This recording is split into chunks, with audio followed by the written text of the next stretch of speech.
Hey everybody out there, you're tuned in to 91.8 The Fan. You're in my corner and I have a very special guest in the corner with all of his music skittles, is what I'm going to call them today. Would you like to unveil your identity to the masses out there? Sure I can. Hi, everybody. This is Travis. You know me as Odyssey Eurobeat. I'm the name behind any sort of Eurobeat you might have heard from the name Odyssey, Mortimer, DNA, Team T, Stebbins, or probably the most famous Eurobeat Brony. Now, either you've done introductions a lot or you have those all listed in front of you on a sticky note. No, they're all basically names for the same person. Oh, okay. That'd be me. Eurobeat has an unusual case of sort of multiple personality disorder that I'll get into later. Oh, well, that sounds like a fun time, but I'm not a doctor, so just, That's all just so right. you know. Okay. No, I've dealt with enough of those. Oh. No, we're good.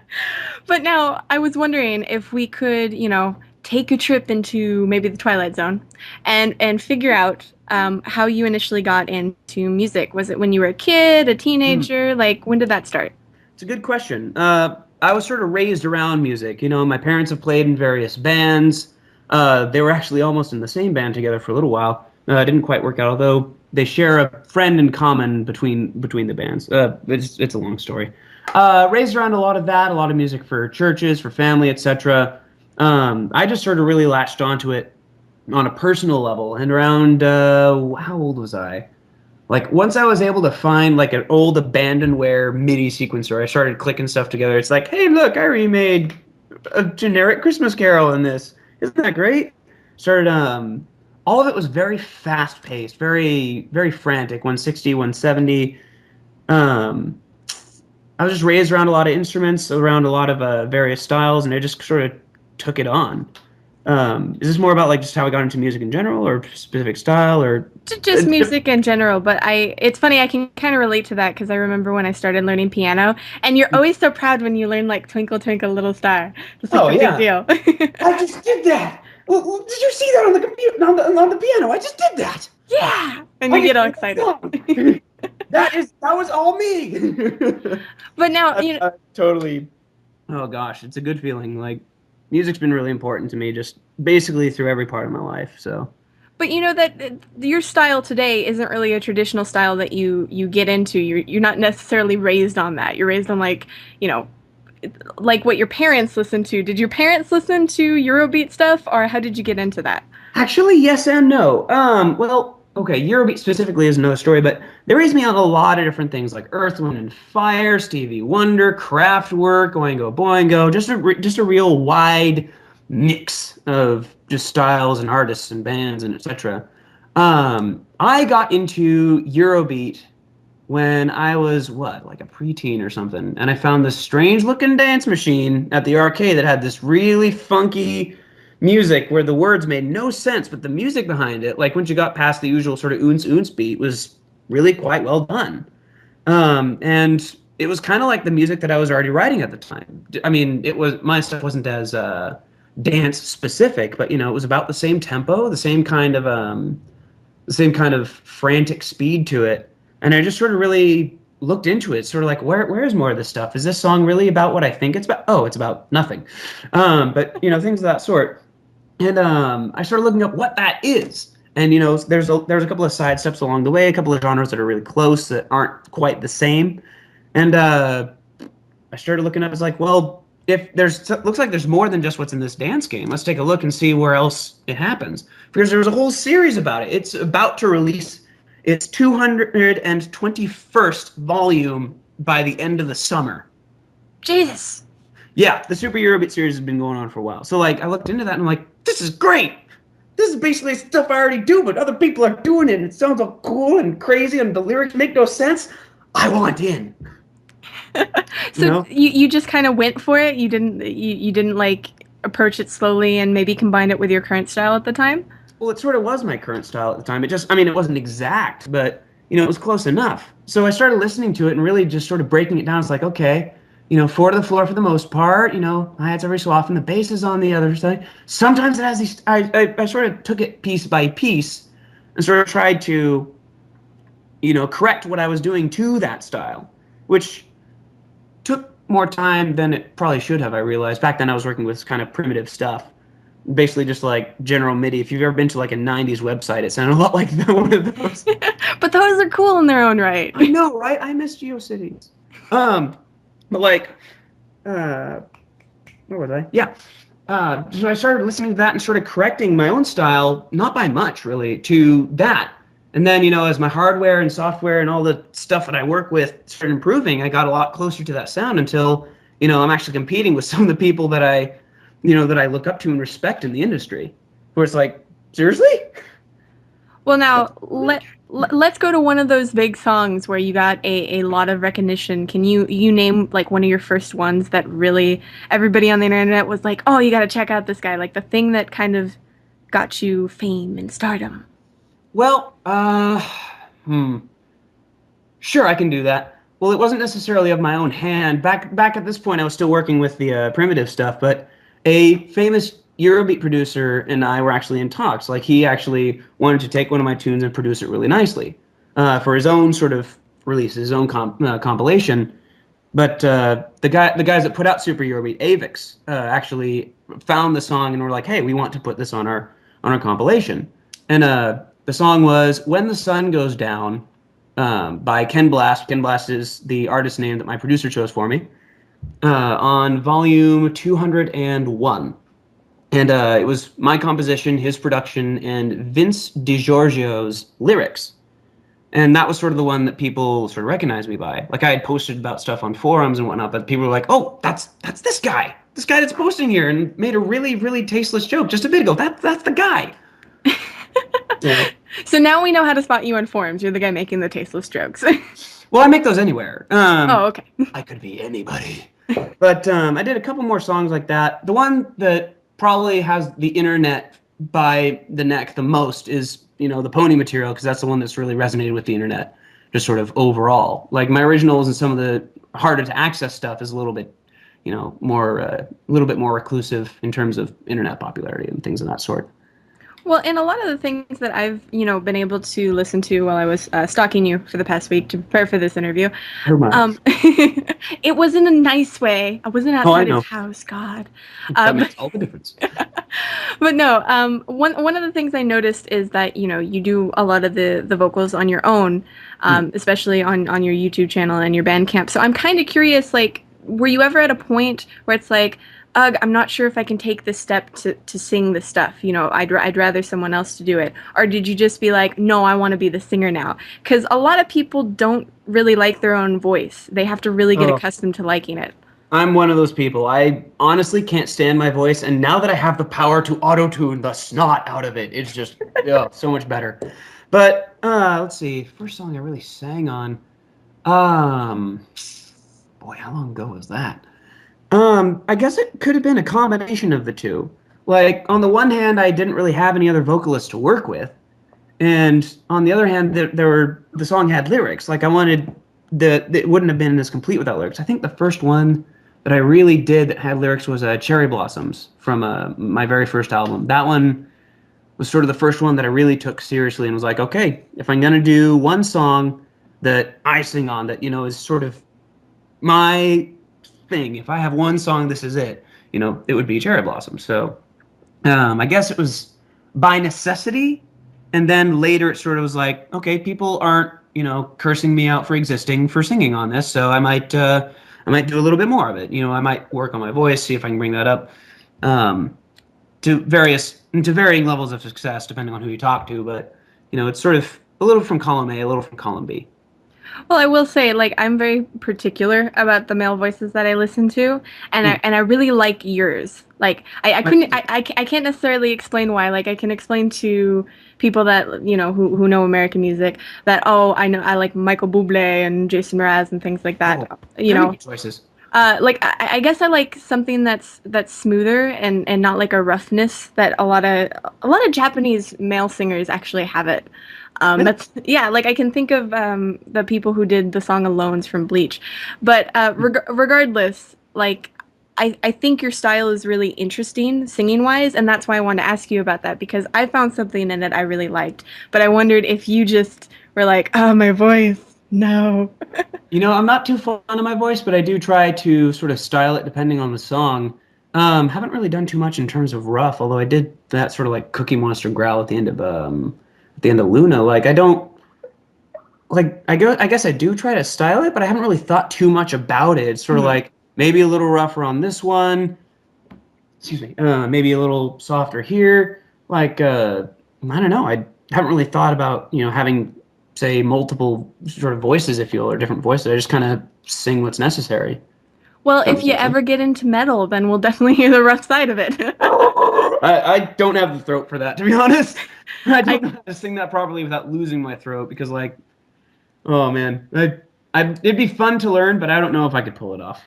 I can completely understand that. And while the fans out there are imagining that in their own mind, I'm going to let them have a short break. So keep it tuned to 91.8 The Fan, where we play everything you want and nothing you don't. Howdy, everybody out there! I hope you got a chance to imagine miraculous things in your little head. But you're still tuned to 91.8 The Fan, and my special guest is still here, where we've had actually a really interesting conversation behind the scenes that you won't get to hear. Ha! But my special guest is obviously still alive and breathing. Yes. Fairly sure. Let me check. Yeah, I'm still here. Okay. Cool. All right. Yeah, you're not a zombie, nothing like that. Well, wouldn't you want to know? I'd be worried to know, because then I get blamed on me, like I did something to you behind the scenes. Jeez. No, no, I just finished Plants vs. Zombies for the third time. Stop Oh it. gosh. But one of the things I did want to ask, for a lot of the fans who like this sort of thing, most of them are online. But do you ever do events, in public where people can find you and stalk you and give you hugs and things like that? They've only just begun, actually. For some of the fans of my pony-related stuff, they may have noticed that there was a vocalist on stage for the Living Tombstones remix of Discord, and Alex S's song "Life as We Know It." Those were both me.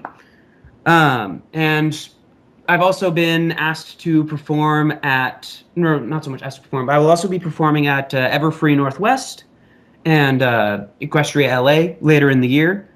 So yeah, they're just starting to show up now. I'm just starting to figure out how to set up performances. It scares the bejeebus out of me.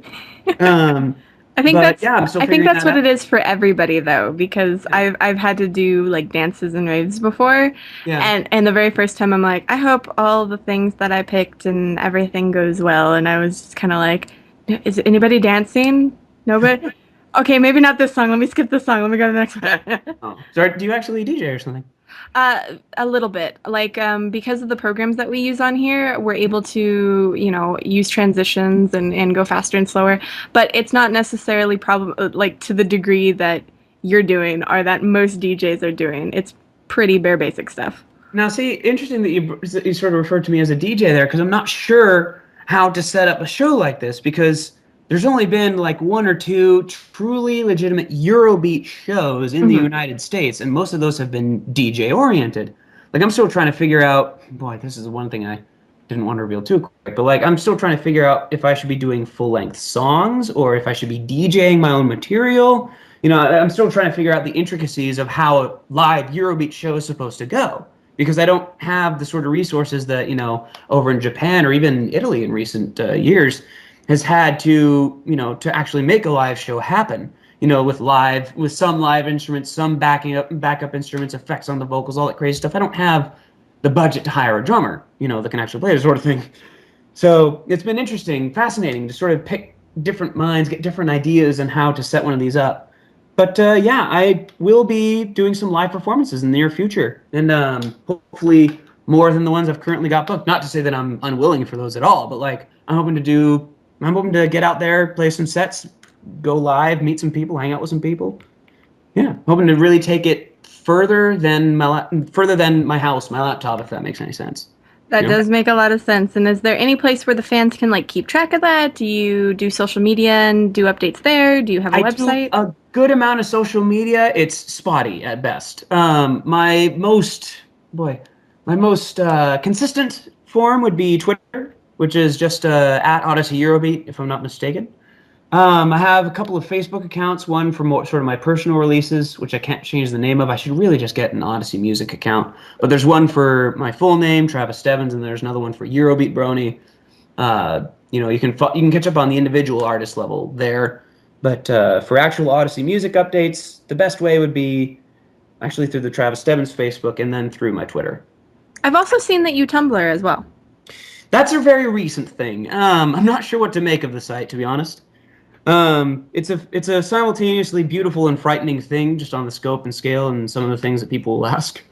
Um, I don't know. I'm still getting a feel for it. I may not keep it insofar Aw. as, well, I don't know. There's a lot that I'd like to do with it, and I haven't really been very good with. I'd like to keep it very, professional oriented. A couple of peeks into what goes on. I'm not a robot. On the same token, I don't want to spend most of my production time reblogging pictures of kittens falling off of beds.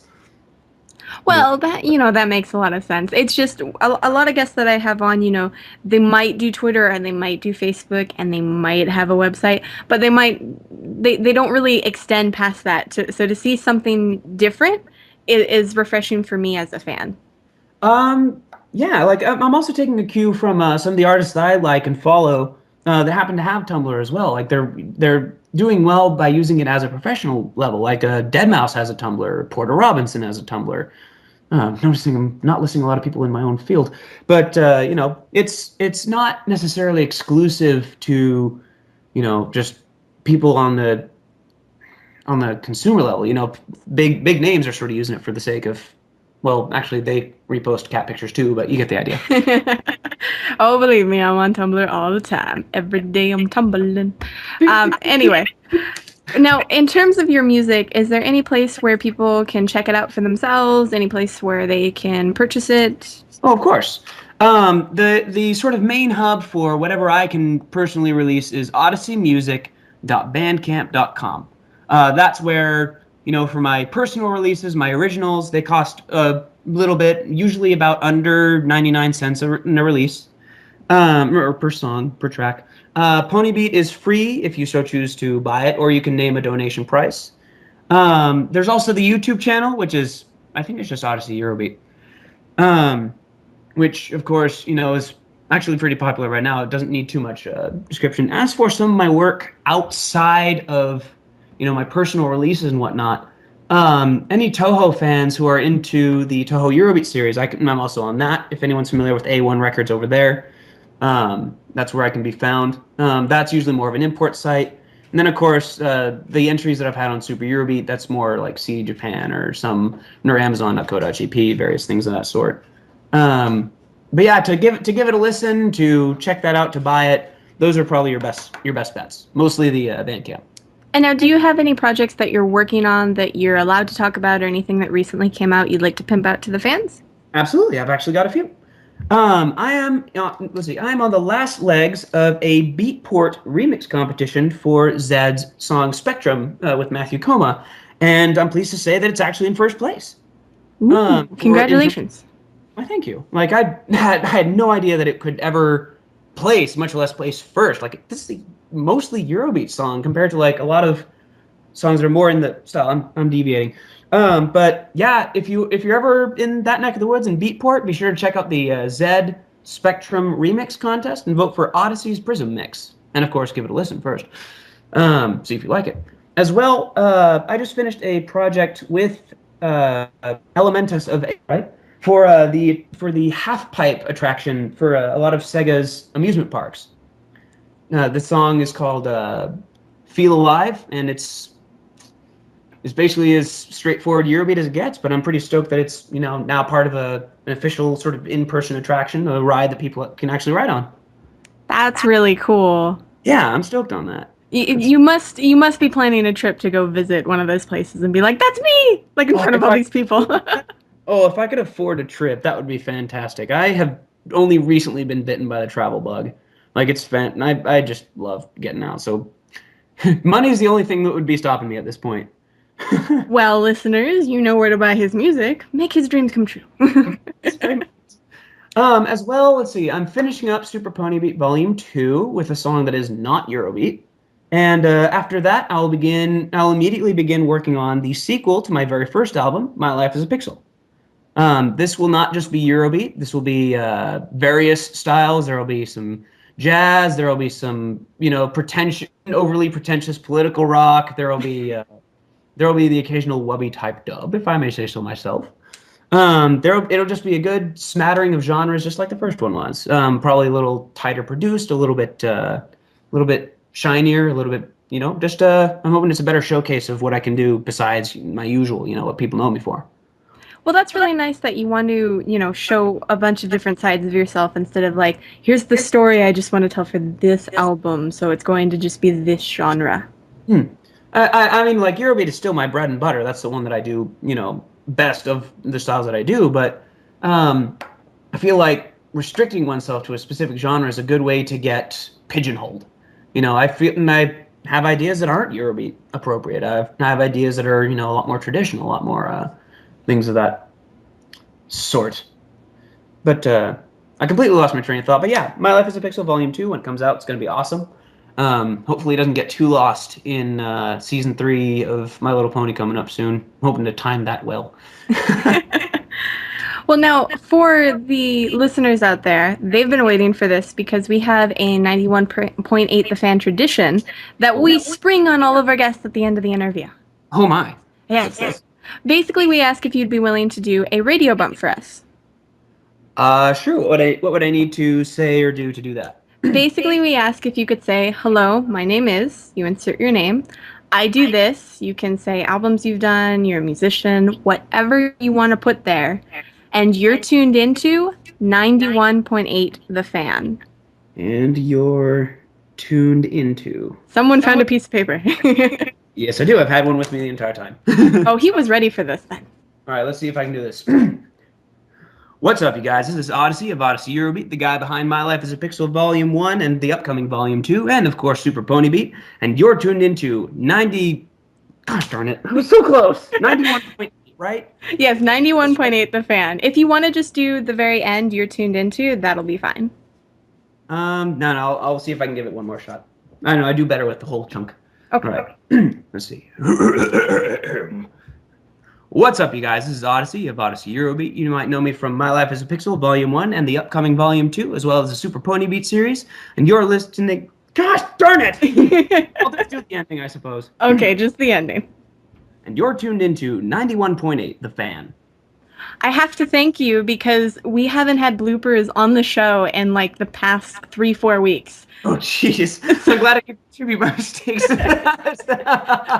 Well, that's what makes it fun. That's why we spring it on people. But lately, they've just been too good. And it was like, oh no, when we started. I could be sufficiently ungood to make things interesting. Well, when we started, nobody could do the numbers in the right way. It was always like 98.1 or something. Or 81.9 or something like that. Yes, we've had like, instead of the fan, the girl, so don't worry. Well, the logo right here, from the Skype icon, it's kind of like, it's like, oh, there's a girl looking there. Okay, so yes. 91.8, the girl. Darn it. Now, is there anything else you'd like to tell the listeners out there? Any parting messages? Let's see. Honestly, I've been really blessed to have very patient and grateful and just wonderful fans of various sorts. For those of you who have been listening to, to my pony stuff, thank you so much. I would encourage you guys to check out some of the other stuff that I have. Not all of it's even available here in the States yet, but thank you guys for listening and supporting me through just the ways that you have. Look forward to a lot of good stuff in the near future, especially My Life as a Pixel Volume 2. And we'll see how things go all around the horizon. Hey? And thanks so much for this. This was a lot of fun. Thank you for having me. This was a lot of fun. And for anybody out there that missed any of this interview, shame on you. But don't fret, it'll be up on the website within the next few days. And if you don't listen to it, apparently a demonic voice is going to come after you. Be there or be square. Yeah, that's pretty scary. So keep it tuned. The Fan. Yeah, keep it tuned to that. Exactly. Starring Keanu Reeves. Whoa!